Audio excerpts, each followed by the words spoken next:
आजकल जो सबसे कॉमन बीमारी है वो है मेंटल हेल्थ की। आपने सुना होगा आस-पास में भी या आपके आपके क्लासमेट्स हो गए, आपके फैमिली मेंबर्स हो गए, जो आपको बोलते दिख जाएँगे कि मुझे टेंशन है या मुझे स्ट्रेस है या डिप्रेशन में चला गया। आपने इस तरह की बातों को सुना होगा। जो ये मेंटल हेल्थ है, मेंटल हेल्थ के बहुत सारे कारण हो सकते हैं कि खराब होने के। लेकिन उनमें से एक कारण रिलेशन का भी है। उनमें से एक कारण क्या है? जो रिलेशंस का है। उनके रिश्ते अच्छे नहीं हैं। रिश्ते कैसे हो सकते हैं? दोस्ती के हो सकते हैं या फैमिली के हो सकते हैं। या और भी कई टाइप के रिलेशंस हो सकते हैं। भैया समाज के साथ उसके रिलेशन कैसे हैं, ये रिलेशन भी हो सकते हैं। मतलब कि रिलेशन का अपने जीवन में एक अलग ही महत्व है और मैथमेटिक्स में भी रिलेशन का बहुत ही ज़्यादा इंपॉर्टेंट रोल है। तो आज हम जो ये सोसाइटी वाला रिलेशन है इसके बारे में तो बात नहीं करेंगे, हम करेंगे बात मैथमेटिक्स में जो रिलेशन है उसके बारे में बात। तो चलिए करते हैं स्टार्ट कि रिलेशन मैथमेटिक्स में होता क्या है। अब रिलेशन को पढ़ने से पहले आपको पता होना चाहिए थोड़ा बहुत। चलो मैं 2 सेट मान लेता हूँ, एग्ज़ाम्पल से स्टार्ट करते हैं हम। मैंने एक सेट ले लिया ए, ए सेट के अंदर मैंने एलिमेंट ले लिए। चलो इसको रियल लाइफ से कनेक्ट करके देख लेते हैं। ए सेट के अंदर मैंने एलिमेंट ले लिए, कोई भी 2 लड़कियाँ ले ली, जैसे मैंने ले लिया नेहा और दूसरा ले लिया पीहू। ए सेट के अंदर 2 एलिमेंट हो गए, कौन? नेहा और पीहू। और एक दूसरा सेट ले लिया बी सेट। बी सेट के अंदर मैंने ना बी सेट के अंदर 2 एलिमेंट ले लिए, एक ले लिया राम और एक ले लिया मोहन। 2 एलिमेंट इसके साथ ले लिए, ठीक है? देखो ये अलग सेट है, मतलब कि ये अलग सेट हो गया, ए अलग सेट हो गया और बी अलग सेट हो गया। फिर मैंने क्या करा, पेयरिंग करवा दी। नेहा की पेयरिंग किसके साथ करवा दी? राम के साथ करवा दी। तो कितनी पेयरिंग बन सकती हैं? जो ये पेयरिंग करवाई है, मैंने क्या करवाई है, पेयरिंग करवाई है। और पेयरिंग करवाने के बाद जो एक साथ लिख दिया, जो ऐसे लिखा है इसको मैथमेटिक्स में हम बोलते हैं ऑर्डर्ड पेयर। जो ऐसे लिखा है इसको हम बोलेंगे ऑर्डर्ड पेयर, ठीक है? अब कितनी पेयरिंग बन सकती है ऐसे? जैसे करवा के देखो। और करवानी कैसी है, जो पहले नंबर का एलिमेंट होगा वो लेना है ए सेट से और जो दूसरे नंबर का एलिमेंट है वो लेना है सेट बी से। तो और कितनी पेयरिंग हो सकती है? जैसे नेहा की राम के साथ पेयरिंग होगी, या और क्या हो सकता है भाई, नेहा की किसके साथ पेयरिंग हो जाए? मोहन के साथ, ये भी हो सकता है। या फिर पीहू की राम के साथ हो सकती है, या फिर पीहू की मोहन के साथ भी हो सकती है। पीहू की मोहन के साथ भी पेयरिंग हो सकती है। ये हमने क्या करा दी, पेयरिंग करवा दी। और पेयरिंग करवाने के बाद जितनी भी पॉसिबल पेयरिंग थी वो सारा वो उन सभी का क्या बना दिया, मैंने एक सेट बना दिया। और इस सेट के अंदर कितने एलिमेंट आ गए? 4 एलिमेंट आ गए। एक एलिमेंट ये हो गया, एक एलिमेंट ये हो गया, एक एलिमेंट ये हो गया और एक एलिमेंट ये हो गया। जो हमने पेयरिंग करवाई है इस पेयरिंग को तो हम बोलेंगे ऑर्डर्ड पेयर मैथमेटिक्स की लैंग्वेज में। और जितनी भी पेयरिंग पॉसिबल थी उन सभी का मैंने एक बना दिया सेट। उस सेट को बोलेंगे ए क्रॉस बी। उसको क्या बोलेंगे? A cross B. या हम बोलेंगे Cartesian product from set A to set B. तो आपको समझ में आ गया भाई, मैंने 2 चीज बताई आपको। क्या? एक तो कार्टेशियन प्रोडक्ट ऑफ सेट्स और दूसरी हो गई ऑर्डर्ड पेयर, ठीक है? ऑर्डर्ड पेयर का मतलब होता है कि कोई भी 2 अलग-अलग सेट के हमने एक ऑर्डर में अरेंज कर दिए, वो तो हो गया ऑर्डर्ड पेयर। और जितने भी पॉसिबल ऑर्डर्ड पेयर थे उन ऑर्डर्ड पेयर का एक सेट बना दिया। जितना भी बड़ा सेट बन सकता था वो सेट बना दिया और उस सेट को हम बोलेंगे कार्टेशियन प्रोडक्ट ऑफ 2 सेट्स, ठीक है? तो ये था रिलेशन एंड फंक्शंस को स्टार्ट करने से पहले जो बेसिक की जरूरत थी। चलो इसको एक बार मैथमेटिक्स की लैंग्वेज में देख लेते हैं, इसको लिखेंगे कैसे? ठीक है? सबसे पहले ऑर्डर्ड पेयर, ये क्या होता है कि let A and B be 2 non empty sets. A और बी का ले लिया हमने, 2 सेट्स ले लिए, ए सेट ले लिया और एक बी सेट ले लिया। ए सेट के अंदर भी एलिमेंट है वो एम्प्टी नहीं है और बी सेट के अंदर भी एलिमेंट है वो भी एम्प्टी नहीं है। और जो एक हमने एलिमेंट मान लिया भाई ए सेट का, स्मॉल ए एलिमेंट बिलोंग करता है ए से और स्मॉल बी एलिमेंट बिलोंग करता है बी से। और इन दोनों को क्या करवा दिया? पेयर करवा दिया, तो ए, बी। तो इसको हम बोलेंगे एलिमेंट बोलेंगे। और जो ए और बी है इसके अंदर इनको हम बोलेंगे कंपोनेंट, ठीक है? इसको हम बोलेंगे ऑर्डर पेयर। और A, B not equal to होगा बी, ए, ठीक है? और इसकी एक और प्रॉपर्टी है कि A, B equal to C, D है, तो वो इक्वल होगा ए इक्वल टू सी के and B equal to D. मतलब कि पहले एलिमेंट के इक्वल होगा और जो दूसरा एलिमेंट है वो दूसरे एलिमेंट के इक्वल होगा, ठीक है? अब इसका एक देख लेते हैं छोटा सा क्वेश्चन। जैसे ये ऑर्डर पेयर है, इस ऑर्डर पेयर के इक्वल है, तो फर्स्ट एलिमेंट के इक्वल होगा, तो 13 करते हैं। और जो सेकंड एलिमेंट है सेकंड एलिमेंट के इक्वल होगा। तो 2x + 3 = 13 है, इसको सोल्व करते हैं। तो 2x + 3 = 13, तो x की वैल्यू कितनी आ गई? 13 - में 3 10 10 / 2 5, x की वैल्यू कितनी आ गई? यहाँ से 5। ऐसे ही y की वैल्यू कितनी आ गई? 1 आ गई, ठीक है? ये बहुत बेसिक क्वेश्चन था। अब ऑर्डर पेयर की बात होगी, अब हम देख लेते हैं भाई कार्टेशियन प्रोडक्ट क्या होती है सेट्स की मैथमेटिक्स की लैंग्वेज में। Let A and B be 2 non empty sets. A और बी हमने क्या मान लिए? वही 2 नोन एम्प्टी सेट्स मान लिए। इसको हम डिनोट करते हैं a क्रॉस b से। उसको डिफाइन कैसे करेंगे? a cross b is defined as, तो ये सिंबल है, इसका मतलब होता है इज डिफाइंड एज। तो a cross b is defined as curly bracket start a, b such that a belong to a and b belong to b। वही बात हो गई क्या कि जितने भी पॉसिबल ऑर्डर्ड पेयर बन सकते हैं उन सभी पॉसिबल ऑर्डर्ड पेयर का हमने क्या बना दिया? एक सेट बना दिया। और जो ऑर्डर्ड पेयर बनाए हैं वो किस तरह से बनाए हैं? जो पहला एलिमेंट होगा वो a सेट से बिलोंग करेगा और जो दूसरा एलिमेंट होगा वो दूसरे सेट से बिलोंग करेगा, ठीक है? और लिख रखा है यहाँ पे a और b क्या है? पॉसिबल ऑर्डर्ड पेयर हैं from set a to set b से, सेट a से सेट b तक। और स्मॉल a बिलोंग करता है कैपिटल A से और स्मॉल b बिलोंग करता है कैपिटल B से। तो आपको समझ में आ गया क्या क्या?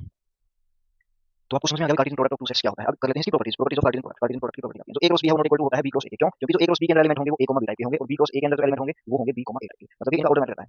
यहाँ पे पहले की पेयरिंग दूसरे के साथ करवाई है और यहाँ पे दूसरे की पेयरिंग पहले के साथ करवाई है, तो ये दोनों अलग-अलग होंगे, ठीक है? यदि a cross b equal to 5 है तो वो पॉसिबल होगा तो जो पहला सेट है वो 5 हो या फिर दूसरा सेट 5 हो या फिर ये दोनों ही 5 हो, तब जाकर 5 इक्वल आएगा। और n of a cross b equal to होगा n of a cross n of b। मतलब कि a सेट के अंदर मैंने मान लिया कितने एलिमेंट है? a सेट के अंदर मैंने मान लिया 2 एलिमेंट है और b सेट के अंदर कितने एलिमेंट मान लिए? इसके अंदर मान लिए 5। जो a क्रॉस b के अंदर एलिमेंट होंगे वो होगा इन दोनों का प्रोडक्ट 5 × 2 जैसे क्वेश्चन है यहाँ पे a सेट की कार्डिनलिटी कितनी है? 3 और b सेट की कार्डिनलिटी कितनी है? 4। तो a क्रॉस b की कार्डिनलिटी कितनी होगी? 4 3 तो कितनी होगी? तो ये थी प्रॉपर्टीज ऑफ कार्टेशियन प्रोडक्ट। अब उसके बाद करते हैं हम रिलेशन की डेफिनेशन की। रिलेशन होता क्या है? करते हैं हम रिलेशन की। रिलेशन क्या होता है? कोई 2 ऑब्जेक्ट हैं या 2 क्वांटिटी हैं, वो आपस में किस तरह से रिलेटेड हैं, उसको हम क्या बोलते हैं? रिलेशन बोलते हैं, ठीक है? फॉर एग्जांपल जैसे हमने वो पीछे वाला एग्जांपल था उससे देख लेते हैं एक बार। जैसे क्या था, हमने ये a क्रॉस b बनाया था, जैसे एक ऑर्डर पेयर बना दिया मैंने। क्या बनाया था? नेहा और राम का क्या बना दिया? एक पेयर बना दिया। अब ये रिलेशन कब बनेगा? ये रिलेशन कब बनेगा? जो पहला एलिमेंट है वो दूसरे एलिमेंट से किस तरह से रिलेटेड है। भाई Neha is sister of Ram, मतलब कि नेहा का रिलेशन हो गया किसके साथ? राम के साथ हो गया। तो मतलब ये क्या बना गया? एक रिलेशन बन गया। तो ये होता है रिलेशन। अब बात करते हैं हम इसकी डेफिनेशन की, मैथमेटिकल डेफिनेशन क्या होगी। Any subset of A cross B is called a relation from set A to set B. तो इसकी डेफिनेशन वो क्या कहती है, जो ए क्रॉस बी था, ए क्रॉस बी के अंदर एलिमेंट किस टाइप के थे, अपने एलिमेंट थे ऑर्डर्ड पेयर टाइप के एलिमेंट थे। मतलब कि जो पहला एलिमेंट था वो ए सेट से बिलोंग करता था और जो दूसरा एलिमेंट था वो दूसरे सेट से बिलोंग करता था। जो ए क्रॉस बी के अंदर जितने भी एलिमेंट थे उन सभी के जितने भी पॉसिबल सबसेट बन सकते हैं उन सभी को हम रिलेशन बोलेंगे, उन सभी को क्या बोलेंगे, रिलेशन बोलेंगे। फॉर एग्जांपल जैसे हमने मान लिया ए सेट ले लिया 1, 2, 3 और ऐसे ही बी सेट क्या ले लिया ए, बी, बी सेट ले लिया ए, बी। अब देखो ए की कार्डिनलिटी कितनी है, एन ऑफ ए किसके, एन ऑफ ए कितना है 3 और एन ऑफ बी कितना है वो है 2। तो सबसे पहले तो आप ये बताओ कि N of A cross B कितना होगा। हमने ऊपर पढ़ा था कि N of A cross B किसके इक्वल होता है, N of A multiply N of B. तो एन ऑफ ए कितना है 3 और एन ऑफ बी कितना है 2, 3 क्रॉस 2 कितना होगा 6। तो N of A cross B के अंदर कितने एलिमेंट आएंगे 6 आएंगे। तो सबसे पहले हम ले लेते हैं ए क्रॉस बी क्या होगा। तो बनाओ पेयर, जो पहले नंबर का एलिमेंट होगा ए सेट से आएगा 1 आ गया, तो 1 किसके साथ पेयर हो सकता है, ए के साथ पेयर हो सकता है, और 1 किसके साथ पेयर हो सकता है, बी के साथ हो सकता है। ऐसे ही 2 ए आ गया, 2 बी आ गया और 3 ए आ गया और 3 बी आ गया। ये क्या आ गया, ए क्रॉस बी आ गया। अब बात आती है रिलेशन की, रिलेशन को हम डिनोट करते हैं आर से। रिलेशन की डेफिनेशन क्या थी कि जो ए क्रॉस बी के जितने भी पॉसिबल सबसेट बन सकते हैं वो सारे ही रिलेशन होंगे, वो सारे ही क्या होंगे, रिलेशन होंगे। जैसे मैंने आर वन लिख लिया, आर वन के अंदर मैंने एलिमेंट लिख लिया 1, ए। जो ये लिखा है ये भी क्या हो गया, रिलेशन हो गया। और इसको हम कैसे डिनोट करेंगे, 1 इज रिलेटेड टू ए। तो जो 1 एलिमेंट है वो ए से रिलेटेड है, वो किस तरह से रिलेटेड है वो ये रिलेशन डिफाइन करेगा जो हमने डिफाइन रखा है। जैसे हम इस एग्जांपल पे चलते हैं जहां से हमने स्टार्टिंग की थी। मैंने बोल दिया भाई एक रिलेशन मैंने डिफाइन कर दिया भाई, R is define as, R मैंने इस तरह से रिलेटेड कर दिया कि मैंने इस तरह से डिफाइन कर दिया भाई A, B such that A is sister of B. A क्या है, सिस्टर है इसकी बी की। और जो क्वेश्चन के अंदर हमें पता भी नेहा किसकी सिस्टर है, राम की सिस्टर है। तो जो आर रिलेशन हमने डिफाइन करा है, आर के अंदर क्या क्या एलिमेंट आएंगे, उसके अंदर सिर्फ यही एलिमेंट आएगा क्योंकि नेहा क्या है, सिस्टर है राम की। मतलब कि Neha is related to Ram और वो किस तरह से रिलेटेड है, सिस्टर है, वो इस तरह से रिलेटेड है। ठीक है, तो आपको समझ में आ गया। जैसे आर 1 लिखा है इसका मतलब क्या होगा कि 1 इज रिलेटेड टू ए, वो किस तरह से रिलेटेड है, ये कैसे डिफाइन होगा, आर से डिफाइन होगा, तो वो आर कैसे डिफाइन है। ठीक है, तो ये तो थी रिलेशन की बेसिक सी डेफिनेशन। अब हम बात करते हैं रिलेशन के टाइप, ये रिलेशन के टाइप। तो यहाँ पे लिख लेते हैं टाइप्स ऑफ रिलेशन। जो सबसे पहले रिलेशन होता है वो होता है एम्पटी रिलेशन, या हम इसको बोलते हैं नल रिलेशन। और एक होता है यूनिवर्सल रिलेशन, यूनिवर्सल रिलेशन। जो नल रिलेशन है वो कैसा रिलेशन होगा, जिसके अंदर कोई भी एलिमेंट नहीं आएगा, वो इस तरह से रिलेटेड होगा। और यूनिवर्सल रिलेशन क्या होगा, जिसके अंदर ऑर्डर्ड पेयर के सारे एलिमेंट आ जाएंगे, उसको हम बोलेंगे यूनिवर्सल रिलेशन। ये होता है सबसे बड़ा रिलेशन, इससे बड़ा कोई रिलेशन नहीं होता, सबसे बड़ा रिलेशन। और ये क्या होता है, सबसे छोटा, क्योंकि इसके अंदर कुछ भी नहीं आया, ये क्या होगा, सबसे छोटा होगा। ठीक है, फॉर एग्जाम्पल जैसे हम बात कर लेते हैं भाई, एक सेट ले लिया ए सेट के अंदर हमने वो लोग ले लिए जो कहाँ पे रहते हैं, यूएसए के अंदर रहते हैं। और जो बी सेट मैंने ले लिया वो सेट क्या ले लिया, जो लोग रहते हैं इंडिया के अंदर। हम ए सेट के अंदर कौन से एलिमेंट डाल दिए हमने, जो यूएसए के अंदर लोग रहते हैं, और बी सेट के अंदर कौन से एलिमेंट डाल दिए, जो इंडिया के अंदर लोग रहते हैं। सबसे पहले हम क्या निकालेंगे, ए क्रॉस बी निकालेंगे। ए क्रॉस बी के अंदर क्या आएगा, जितने भी पॉसिबल पेयर्स हैं वो सारे बनेंगे। भाई पहला एलिमेंट किसका हो गया, पहला एलिमेंट यूएसए का आएगा, मतलब कि पहले नंबर पे लोग किसके आएंगे, यूएसए के आएंगे। और जो दूसरे नंबर पे लोग हैं किसके आएंगे, इंडिया के आएंगे। अब देखो मैंने दो रिलेशन डिफाइन कर दिए, एक आर वन और एक क्या डिफाइन कर दिया, आर टू। आर वन मैंने इस तरह से डिफाइन करा भाई A comma B such that A belong to USA and B belong to India, इस तरह से डिफाइन कर दिया। और दूसरा डिफाइन कर दिया A comma B such that A belong to India and B belong to USA. ठीक है, जो आर वन रिलेशन है, आर वन रिलेशन के अंदर कौन से एलिमेंट आएंगे, जितने भी ए क्रॉस बी के अंदर है वो सारे के सारे आ जाएंगे। क्योंकि देखो पहला एलिमेंट किससे बिलोंग करेगा, यूएसए से, और दूसरा एलिमेंट किससे बिलोंग करेगा, इंडिया से। मतलब कि इसके अंदर तो पूरा का पूरा जो ए क्रॉस बी वाला सेट है वो आ जाएगा। तो आर वन रिलेशन कैसा हो गया, यूनिवर्सल रिलेशन हो गया। अब आर टू देखो, जो पहला एलिमेंट इसने क्या बोल दिया, इंडिया का, लेकिन पहला एलिमेंट तो किसका हो गया, यूएसए का। मतलब कि आर टू रिलेशन के अंदर कोई एलिमेंट नहीं आएगा, तो आर टू रिलेशन कैसा हो गया, नल रिलेशन हो गया, एम्प्टी रिलेशन हो गया। ठीक है, अब बात करते हैं हम नेक्स्ट की, जो थर्ड टाइप का रिलेशन है उसको हम बोलते हैं आइडेंटिटी रिलेशन। आइडेंटिटी रिलेशन ये क्या बताता है भाई, इसको हम ऐसे डिफाइन करते हैं। और जैसे हमने मान लिया रिलेशन है वो डिफाइन कैसे है, ए सेट से ए सेट के ऊपर डिफाइन, इसको थोड़ा ठीक लिखते हैं। जैसे मैंने एक रिलेशन डिफाइन कर दिया आर, वो ए सेट से ए सेट के ऊपर ही डिफाइन है।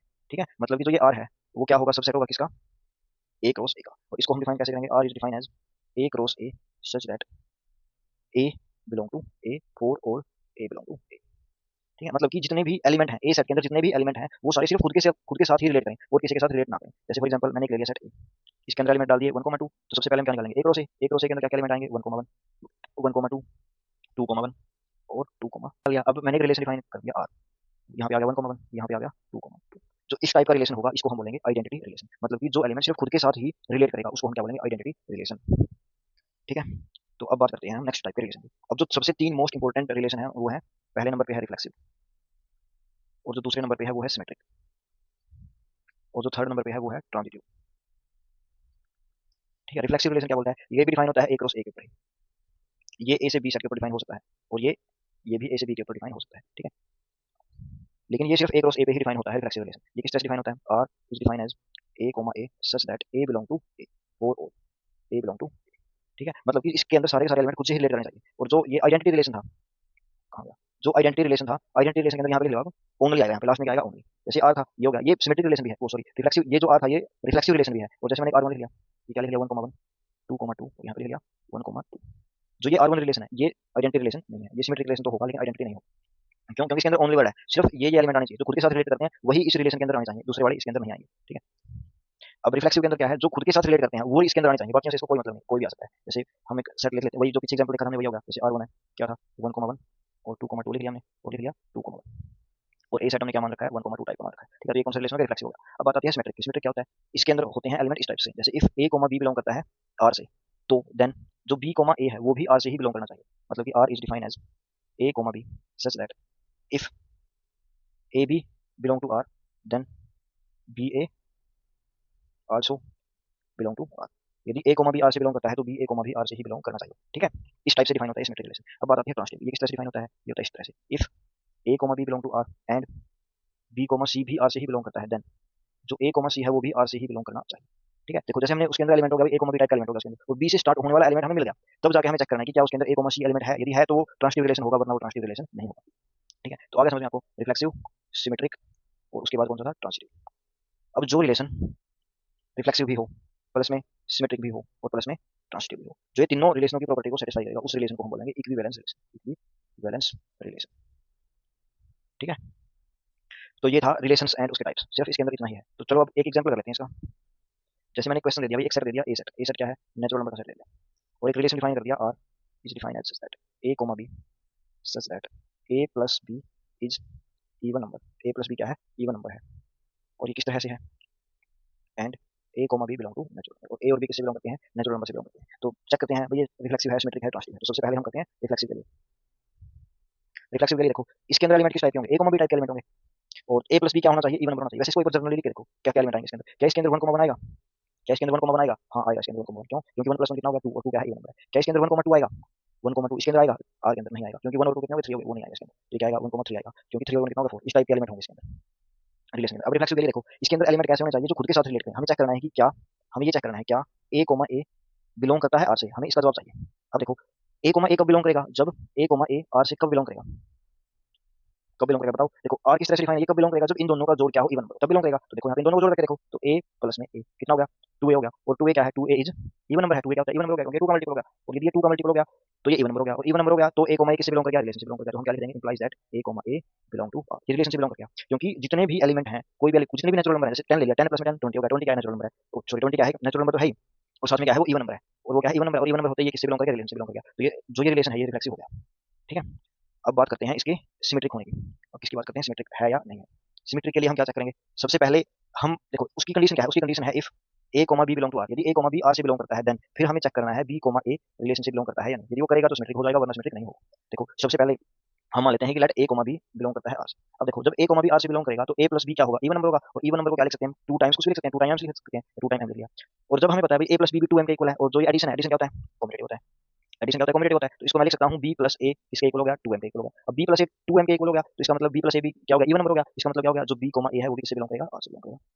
तो ये रिलेशन कैसा हो गया, सिमेट्रिक हो गया, ठीक है। अब बात करते हैं हम ट्रांसिटिव, थर्ड टाइप वाला। वो क्या बोलता है, वो बोलता है if A comma B belong करता है आर से, एंड वो क्या बोलता है, वो बी कोमा सी बिलोंग करता है आर से, तब जाके हमें चेक करना होता है क्या कि क्या ए कोमा सी भी आर से ही बिलोंग करता है नहीं करता। तो सबसे पहले मान लेते हैं let A comma B and B comma C दोनों बिलोंग करते हैं आर से, तो चेक करेंगे। अब देखो जब ए कोमा बी आर से बिलोंग करेगा तो क्या होगा, ए प्लस बी किसके इक्वल होगा, इवन नंबर होगा, और इवन नंबर को हम नोट करते हैं 2 टाइम्स कोई भी इंटीजर। तो एम मान लिया हमने, एम किससे बिलोंग करता है, इंटीजर से। और ऐसे ही बी कोमा सी भी आर से बिलोंग करता है, तो बी प्लस सी क्या होगा, वो भी एक इंटीजर होगा, और कैसा इंटीजर होगा, इवन नंबर का इंटीजर होगा। तो बी प्लस सी किसके इक्वल मान लिया हमने, 2n के इक्वल मान लिया। और यहाँ पे लिख लेते हैं जो एम एन है वो किससे बिलोंग करते हैं, इंटीजर से बिलोंग करते हैं, ठीक है। अब मैंने क्या कर दिया, जो ये इक्वेशन फर्स्ट थी और ये इक्वेशन क्या थी सेकंड, इन दोनों को अब हम क्या कर लेते हैं, जो फर्स्ट इक्वेशन में सेकंड इक्वेशन को ऐड कर लेते हैं, ठीक है। फर्स्ट इक्वेशन कितनी थी, a plus B equal to 2m, और सेकंड इक्वेशन थी b plus C equal to 2n। तो ये क्या बन गई, a plus b plus C equal to 2m plus 2n, इस टाइप से बन गई।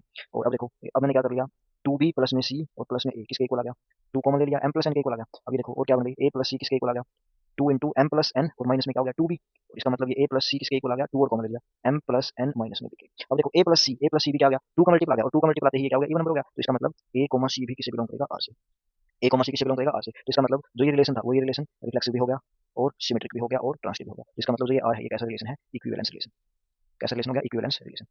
तो तो रिलेशन का टॉपिक तो हो गया कंप्लीट। अब हम करेंगे फंक्शंस का। तो आज तो नहीं हो पाएगा फंक्शन का, हम करेंगे कल को।